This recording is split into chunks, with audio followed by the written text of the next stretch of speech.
I'm representing New Economic School of Georgia, which is a free market-oriented think tank. We are operating since 2001. We mainly focusing on education, but also trying to promote ideas of freedom via different channels, research, TV interviews, and so on and so on. We are targeting different audience, students, politicians, and many others to bring them toward more economic freedom. And this is our major topic, because when we speak about something, we are always mentioning it's about economic freedom. Economic freedom is like underline of our work. And it's not accidental, because from very, very beginning when our organization started, we understood importance. We immediately found out this research, the friends who are now and then thinking in the same way, and that we decided it's the right way and it's the right chance to use. Well, fortunately, those ideas were already well spread worldwide. Many countries already have experience in this direction, and they succeeded. If we will go and check, we can have a lot of proofs that in countries with more economic freedom, we have prosperity, wealth, health, comfort for the people. And this research, which is represented by our friends from Fraser Institute, very concretely saying so. All those graphs are just displaying how it works and that it works.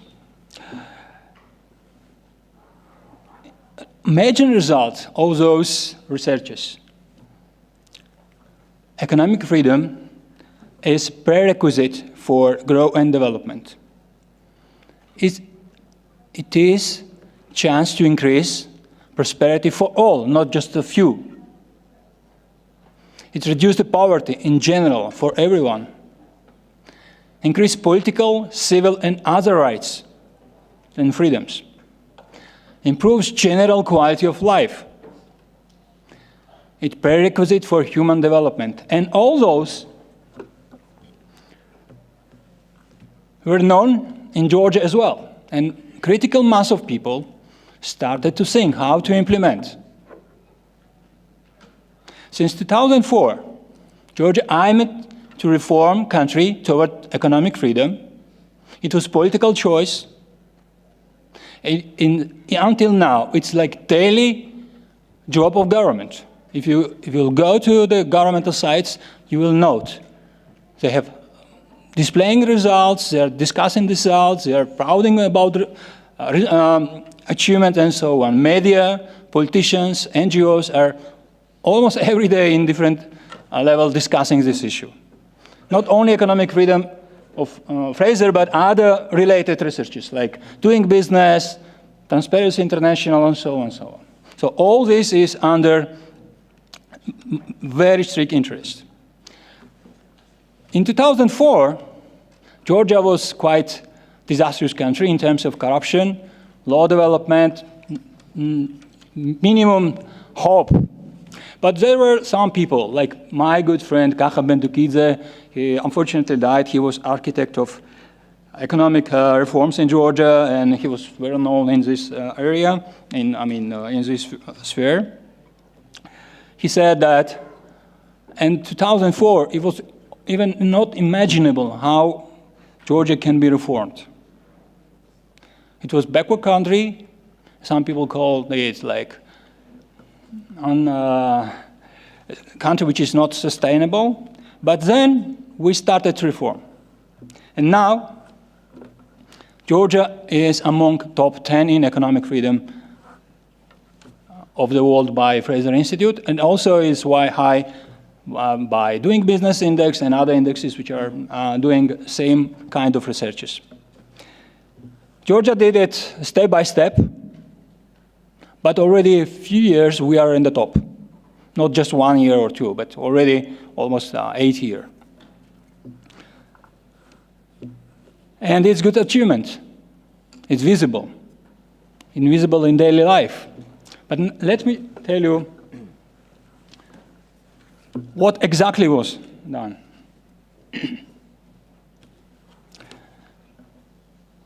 Everything in short time and in same time. Tax reforms. We decreased tax burden and we have only 6 taxes. It's simply to monitor, simply to pay, and it's not big burden on the companies. Even more, profit tax is 0 if you are reinvesting. So it's like big chance for the company to come and invest right now. Privatization of very high scale, land and even hospitals included. It was even discussion and still discussion about privatization and railroad and so on. So no sphere which preserved for the state. So all open. Energy sector reform. We have chance to use energy like 24 hours, which was not possible until the reforms. We have shortage of electricity. Privatization of system was to play a key role. Supply is private, production is private, and it's growing. Very important points.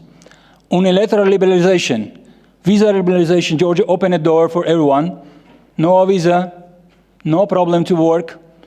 Very first step in Georgia, you can start work. We don't have labor restrictions. No restrictions for investment. No restrictions for the trade. We unilaterally liberalized trade with everyone. Now, Georgia has free trade agreement with European Union, China, Russia, some other countries, and now India is approaching. But already 2004-06, Georgia unilaterally simplified free trade relationship with everyone. So we said, we like to trade with everyone, no preconditions, just trade, just work.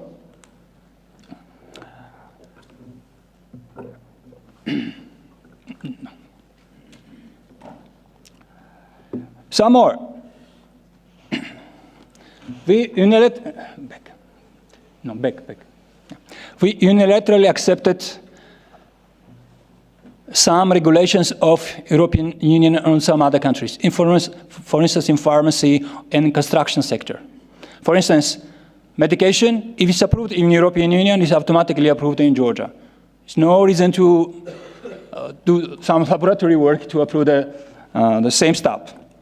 So we sort of outsourced your efforts. Georgia started open sky policy, which means that Georgian airports are open for everyone without any precondition. School choice, voucher system was introduced in Georgia, which means that financing goes via students, but not directly the schools. People can choose a school and put money, which is granted from the state, to that school. It applies to high school and universities as well. Health insurance was introduced. Administration was cut and more clear, more transparent. Police reform was a huge reform. In one day, about 30,000 old policemen were fired out and new policemen were hired. And it was a really dramatic change. And it was immediately, very fast, visible, and now the police is one of the most trusted state institutions in the country. Defense. Defense moved to the contract principle, mostly. Especially the army and acting army part is 100% contract. Some drafted, but mostly contracts. Very important was deregulation and simplification of licensing. We eliminated a lot of barriers for the business, from 900 to 100. So it's dramatic change. Now it's easy to do business. You can register a company in a few hours, and you can have a tax code and open an account in the same time and start business in the same day. So it's easy. Now, soon we will have electronic ones, so you can register the company even sitting here in this room by your cell phone. It will be very soon. one window principle was introduced. It means that if you need something from the state, you go to just one place, apply, and you will receive all you need. You don't need to run to other offices. It's simple. And service was very nicely organized. Pleasant, no lines, easy to understand, and very comfortable. Labor codes, we simplified. We give chance employee and employer to cooperate based on agreement. Minimum state intervention, maximum labor freedom, and many, many other good stuff. So at the end, Georgia got very, very important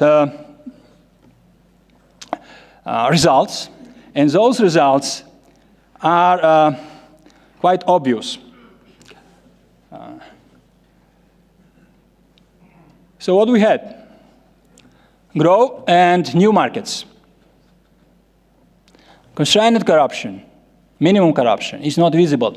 I'm lecturing time to time, of course, and just about 2 months ago, I had like a crowd about 100 people, and it was young people, students mostly. I asked, do you have any experience in corruption daily? None of them said that they had any single case of corruption, practice of corruption. So it's like enormous. And I would like to say here, corruption is illness of high burden of taxation and regulation, and not culture or religion. It can be done everywhere, if it's the political will. Georgian reforms were accepted by many institutions worldwide, like Fraser Institute, Heritage Institute, Foundation, and many others, same time with European Union and World Bank and many others. All of them clearly noticing all those changes. And what's most important for me, that Georgians got self-confidence. We understood that we can do more. And here, I would like to know that all of those stuff were done under very serious political difficulties, especially aggression from Russia, which you mentioned it already. But it's not started with military activity. It was started by economic embargo in 2006. And the embargo itself ended in 2013, but still we have the difficulties. The Georgians were not allowed to go to Russia in general. It was like visa problem. In addition, war in 2008, and then occupation of 2 Georgian provinces, which go until now. Plus, it was world crisis, an economic crisis, 2008. It was exactly time of reforms. And of course, it was quite big skepticism from the outside. The donors like IMF, World Bank, even the European Union, they were very skeptical when Georgians speaking about the reforms. Most reforms in Georgia was done not because of indications from the outside, but because of our internal ideas. Now, we did reforms, but it's important to have preservation, like safeguard. And what we did was also very important. We constitutionally guaranteed that those reforms will be preserved.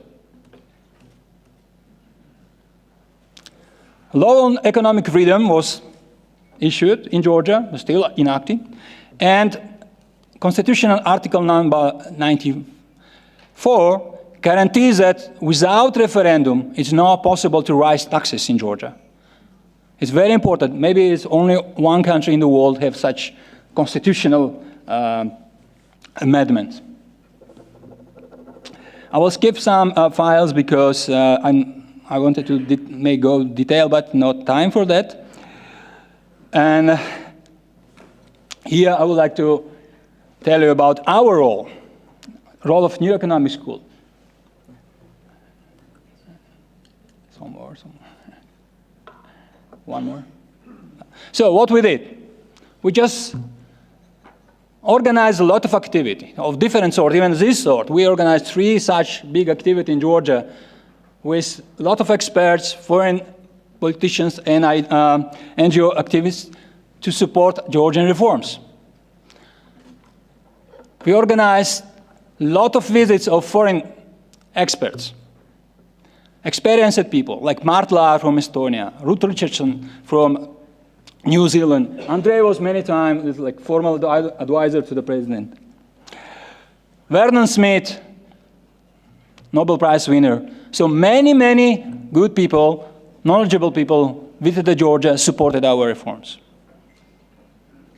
We helped the state to bring good people to the offices. Former our students participated in reforms. Fresh people, like under 25 age, but they did great job. Now about Europe. Of course, Europe is in advance, very advanced in economic freedom. Most of countries, if you see here with stars, they are European countries. Of course, they are high.